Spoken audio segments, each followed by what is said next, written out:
Bienvenidos a Cruce de Palabras por Telesur. Soy Luis Hernández Navarro y hoy nos acompaña en el estudio el doctor Cuauhtémoc Medina.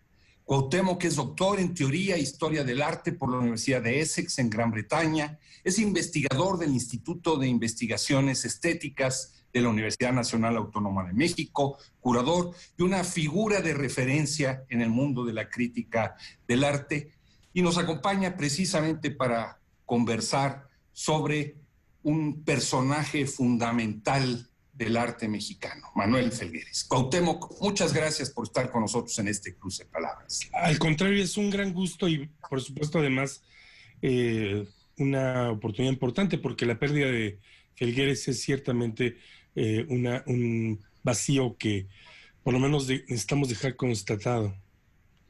Murió a los 91 años de COVID.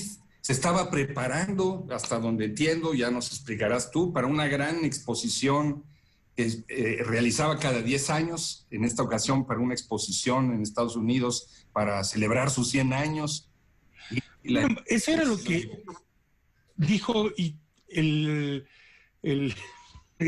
gesto tenía un momento de humor, porque debería ser claro en decirte que una condición del arte de los 60s mexicanos es que su relación con la representación de las instituciones metropolitanas no ha sido sencilla, en un doble registro, en el hecho de que por más que la gente se la pasa hablando de la gran conspiración de la CIA que acompañó al arte abstracto en México, en realidad las instituciones norteamericanas y europeas no admitieron el arte del continente latinoamericano como una parte importante de sus referentes, y en particular tampoco en el periodo reciente en que el arte de América Latina ha tomado un rol muy central en la historia del siglo XX, el arte de México en particular ha adquirido ese rol internacional. Entonces, pues sí se da la paradoja que me sorprendió mucho que el New York Times incluyó a Manuel hace 2 días en una pequeña lista de personalidades que habían fallecido por culpa de COVID, porque ese reconocimiento desde el punto de vista artístico no ha existido. Pero sí, él en la inauguración de la exhibición, que todavía está dormitando en el Museo Universitario de Arte Contemporáneo, hizo esa proyección que pues desafiaba su edad, porque debo decirte que yo sí siento muy hondamente el tener que explicarle a la gente que, a pesar que tenía 91 años, la muerte de Manuel Felgueres fue prematura. Él estaba estupendamente, estaba en la locura de tumbar el tapanco de su estudio para tener una altura de 10 metros, estaba queriendo hacer obras monumentales, y esa energía era algo que estaba en cierta manera encerrado en esa ambición que era al mismo tiempo una broma. Estamos hablando de un pintor nacido en Zacatecas, en una antigua hacienda en Valparaíso, que comenzó como escultor, un poco prófugo de las instituciones académicas del arte mexicano, ¿no? Formado en Europa. ¿Estoy en lo cierto con estos brochazos de brocha gorda, o cómo lo describirías tú? No, ciertamente es un artista que tiene un origen oblicuo. O sea, literalmente era el hijo de un hacendado que perdieron sus tierras en el periodo de la primera mitad del siglo XX en México. Eventualmente, yo tengo entendido que el abuelo instituyó el cine ideal. Entonces hay anécdotas de él acompañando a la mamá cuando ya había perdido al padre a buscar los recursos del cine, y uno se lo imagina, no necesita ayuda, porque están los textos de su amigo Jorge Ibargüengoitia como este joven Boy Scout en los años 40, que de pronto en la posguerra tiene la suerte, literalmente hay que verlo así, de toparse con el arte moderno. Y cuando hablamos de arte moderno, hablamos del arte europeo de la primera mitad del siglo XX, que en México tenía muy poca visibilidad. Entonces, efectivamente, ante el encuentro que él tiene en Nueva York, me parece, de haber visto la obra de Jan Arp en particular, él se decide a volverse escultor en una fantasía adolescente y acabará yéndose a París a estudiar con Satkine, lo cual era algo que él en cada entrevista señalaba, porque Satkin le parecía que era un referente que no era conocido en México. Este es el gran escultor ruso-francés que derivaba del cubismo, con Lipschitz, uno de los dos cubistas en escultura realmente relevantes. Pero sobre todo lo que sucedió es que su formación breve ocurrió en París en el filo de los años 50 y efectivamente desde el primer momento estuvo libre de la trayectoria de la formación académica mexicana, que hasta hace poco pues sí adolecía de el haber sostenido una lógica académica decimonónica, en parte porque el muralismo la fortaleció. Y bueno, Felgueres fue alguien que estuvo luchando también por modificar esas condiciones de estudio. Él primero fue escultor y luego desarrolló su práctica de pintor.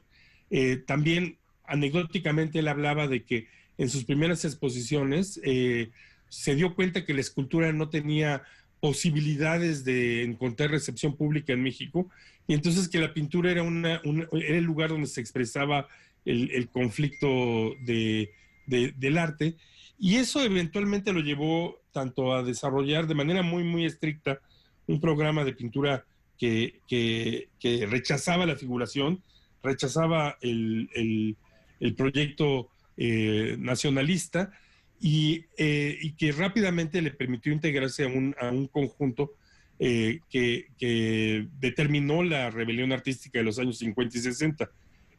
Aunque a lo mejor habría que poner las cosas al revés. Él, en buena medida, fue el organizador de ese conjunto. Vicente Rojo habla muy, muy apasionadamente de cómo en su primera exhibición en la Galería Proteo, de pronto se le aproximó Felgueres, le hizo una llamada, y fue él que empezó a juntar, en cierta manera, al conjunto no formal, que eventualmente se volvió el conjunto protagónico del desafío a la ortodoxia muralista de los años 60.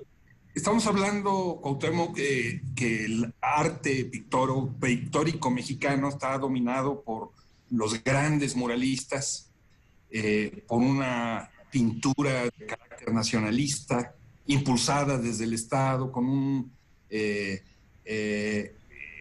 peso enorme. Y ellos, Felgueres, encabezan la generación de la ruptura, que él mismo en algún momento dice, no es la ruptura, es la apertura. Es decir, hay una reivindicación, como tú decías hace un momento, de un arte no figurativo, abstracto, pero en el mundo de los murales también, con murales impresionantes. ¿Es así? Sí, aunque yo soy de los que pensamos que el relato de la ruptura es un relato de los artistas que ocurre tardíamente, que en realidad se fija hacia 1987 con una exposición en el Museo Carrillo Gil, en donde hay un texto de Manuel que es muy elocuente sobre ese relato.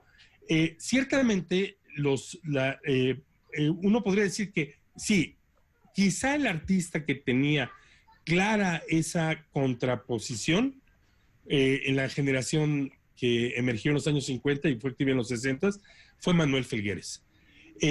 Radicalmente él se percató a fines de los 50 que había, aparte de la práctica de pintar y de trabajar en los círculos reducidos que estaban interesados en el arte moderno, porque hay un cierto nivel en donde uno debe decir que el arte nacionalista mexicano, figurativo y muralista, con toda su variedad de configuraciones, pues fue un proyecto que también tenía un elemento antimodernista, abiertamente en algunos puntos.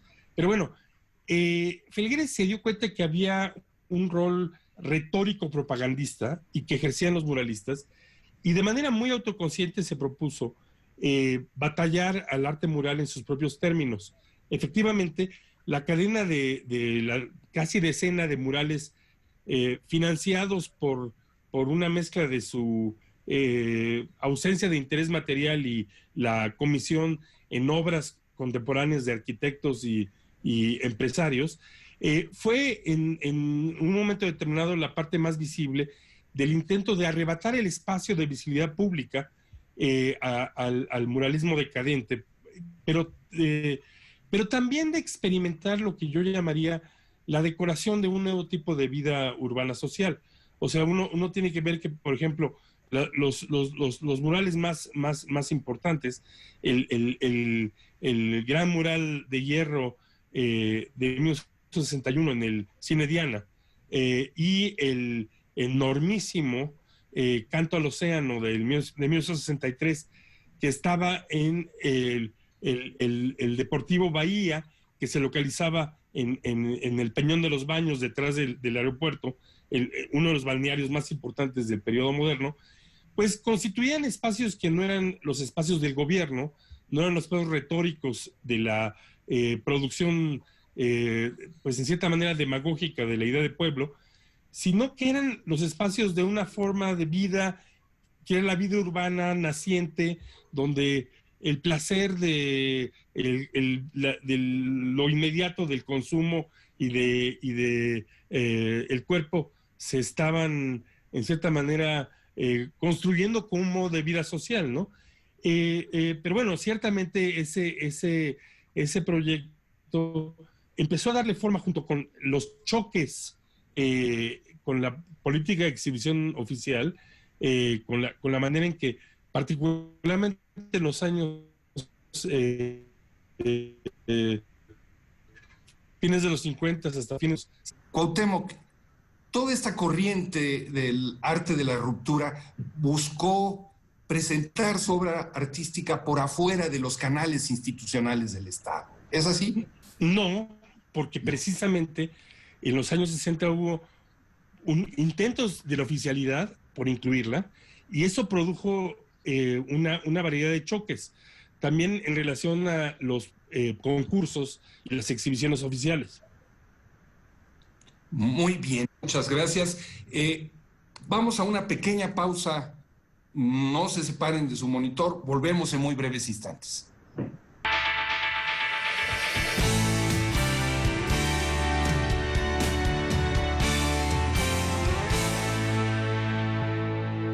Estamos de regreso en este cruce de palabras conversando sobre el recientemente fallecido artista mexicano Manuel Felgueres. Está con nosotros el doctor Cuauhtémoc Medina. Él es doctor en Teoría e Historia del Arte en la Universidad de Essex, curador, una figura fundamental en el mundo de la crítica del arte mexicano.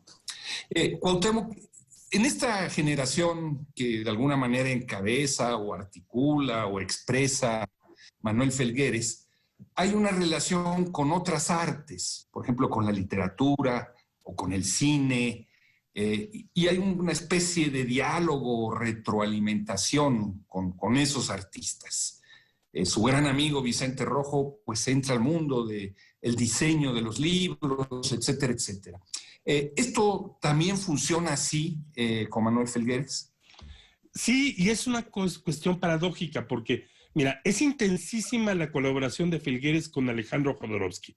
Como escenógrafo y participante de las obras de teatro frecuentemente censuradas de Jodorowsky de principios de los años 60, y sobre todo de una manera muy recordada en la producción de toda una escena sobre una fábrica artística en la película La Montaña Sagrada, que incluye una máquina erótica construida por Manuel que se excita ante los movimientos de una modelo. Esa colaboración, que en buena medida también incluye los efímeros que Jodorowsky hizo para inaugurar los murales de Felgueres de principios de los años 60, era parte de algo que quizá debemos describir como una especie de grupo sin nombre y forma, que estaba efectivamente tratando de producir un arte nuevo y que estaba colaborando de manera muy espontánea. Pero al mismo tiempo, y eso es una paradoja, este es el grupo que defendía una noción estricta del arte de la pintura o de la escultura como artes autónomos, que tenían su desarrollo incluso misterioso en la producción de una nueva imagen. Y Juan García Ponce, el escritor, era el crítico que más se acercaba a definir ese territorio. El camino de esa tensión en alguien como Rojo se expresaba entre la tensión entre la utilidad del diseño contra la personalidad de la pintura. Pero en Felgueres, cuando uno lo lee o lo piensa, se expresaba en relación de la tensión entre la noción de que su colaboración con otras artes era un asunto de juego, de oportunidad, de chanza, y en cambio su pintura tenía para él un espacio diferenciado. Pero sí, ciertamente, ese es un momento en donde un grupo bastante compacto y pequeño, que además tiene un puntal importante en la universidad, en difusión cultural, está experimentando posibilidades artísticas que involucran la relación entre medios. En su caso, esa experimentación lo lleva también a trabajar con la computadora de manera relativamente precoz en relación a otros artistas. No relativamente, muy precoz. En este país, igual que en América Latina, es frecuente que la gente hable con un poco de inconsciencia acerca de la importancia universal de los artistas, y eso no tiene especificidad, pero sí te tengo que decir que el trabajo de experimentación e investigación de Felgueres en torno al uso de computadoras a mediados de los 70s, que tiene una lógica estructuralista, de combinatoria, de reducción a elementos básicos y luego combinatoria, sí es uno de los hitos fundadores del arte cibernético. El procedimiento en ese momento involucró que él redujo su trabajo a una serie de elementos básicos. Él hablaba de un alfabeto y luego usó la computadora para producir una infinidad de combinaciones. En ese momento no había impresora, esto quiere decir que lo que salían eran algoritmos que había que traducir manualmente al papel, y luego con una selección más bien estética decidió cuáles de esos diseños se convertían en pintura o en escultura. Pero ese proyecto que eventualmente él hablaba de un espacio múltiple, también tiene la función de representar algo que hoy es muy significativo, el que él vino a encarnar la función de un artista investigador. Por eso chocó con los profesores de la escuela de la Academia de San Carlos. Prácticamente lo sacaron de ahí cuando consiguió que hubiera tiempo de investigación para algunos artistas contemporáneos, y eso lo absorbió que la Humanidades primero y luego el Instituto de Investigaciones Estéticas lo enrolaran, de manera que fue también un artista experimental trabajando desde la universidad. Pero sí, ese capítulo es extremadamente importante en un plano de una narrativa que no tiene que ver con el arte latinoamericano, sino con el modo en que la experimentación y el estructuralismo tuvieron una importancia en definir las artes en los años 70. Estamos hablando de una época en la que el Estado mexicano, casi todopoderoso, tiene un comportamiento autoritario, despótico. Felgueres participa también, por ejemplo, en el movimiento estudiantil popular del 68. Sí, debo decirte que yo quiero sostener la ambivalencia de las actitudes de los funcionarios del INBA en particular en los años 60. La ideología oficial existía, el Estado autoritario estaba ahí, pero la exigencia de afiliación ideológica de los artistas se había desvanecido un poco, no es el fantasma que a veces uno tiene viendo al presidente mexicano pidiendo eso, no estaba ahí tan presente. Hablo de hoy. Pero efectivamente es muy importante que Felgueres fue el contacto entre el movimiento estudiantil y el campo artístico. Él fue el artista que estaba en el pequeño comité de artistas intelectuales que empezó a operar al momento del estallido de la huelga en el verano del 68, junto con José Revueltas y con Carlos Monsiváis como los protagonistas más claros. Y entonces Felgueres fue, de hecho, el que incitó a las actividades artísticas en las islas en los domingos del mes de julio, agosto, que derivaron en el mural efímero, que es quizá el acto de protesta artística más importante de esa época. En paralelo, él había sido parte del pequeño grupo que había protestado contra las bases del Salón Solar, que iba a ser parte de la Olimpiada Cultural, y que se desprendió para formar un salón independiente, que básicamente fue una huelga artística que duró 3 años, en que los artistas de avanzada en México se negaron a exhibir ahí sí con cualquier institución del Estado mexicano. Desertaron del sistema de representación artística para constituir ellos una exposición independiente que primero tuvo lugar en el Museo de Isidro Fabela en San Ángel y luego en el Museo Universitario de Ciencias y Artes de la UNAM, en que se autoorganizaban y produjeron prácticamente sin recursos la noción de una escena artística que no necesitaba del apoyo oficial. Y en ese momento él tiene un rol muy, muy importante, como de alguna manera también Sakai y de una forma también significativa Ehrenberg y Cohen, y es el referente de ese momento de apartamiento. El arte es la oposición, decían a comienzos de los 70s. ¿Es exagerado una afirmación de esta naturaleza? Lo dijo Juan García Ponce en medio de la discusión del Salón Independiente, y en el momento en que lo dijo, la prensa hizo el comentario que hiciste: ¿es esto exagerado? Yo creo que García Ponce estaba diciendo algo muy interesante. Estaba hablando en el momento probablemente de mayor dificultad de expresión pública, y entonces efectivamente el hecho de que estuviera ocurriendo un arte fuera de los canales oficiales, que alguien quisiera operar fuera de la lógica general del Estado mexicano, abarcando todos los sectores, que era la lógica del PRI, y que es un espectro político en México, pues sí, yo creo que sí tenía un sentido pleno. Por otro lado, yo creo que García Ponce se refería a la función del arte de ser el productor de un en vez de la realidad, de una negativa, incluso a la lógica de la percepción y de nuestra noción de qué es verdadero. Pero fue la declaración políticamente más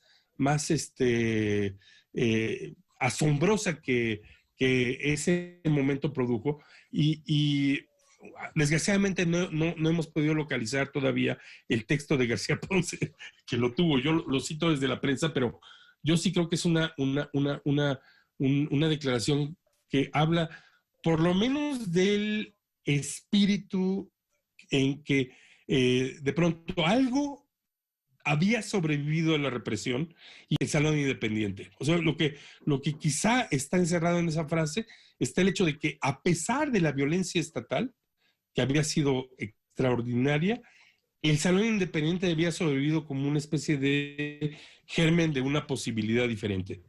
Cuauhtémoc, muchísimas gracias por esta visión panorámica que nos das de un artista fundamental como Manuel Felgueres. Ya nos cayó el tiempo encima. Y ustedes, amigos, amigas, muchas gracias por su amable compañía. Los invitamos a que conozcan la obra de Manuel Felgueres. Es el mejor homenaje que se le puede hacer a partir de su fallecimiento, una obra que seguramente vivirá para la posteridad. Hasta la próxima.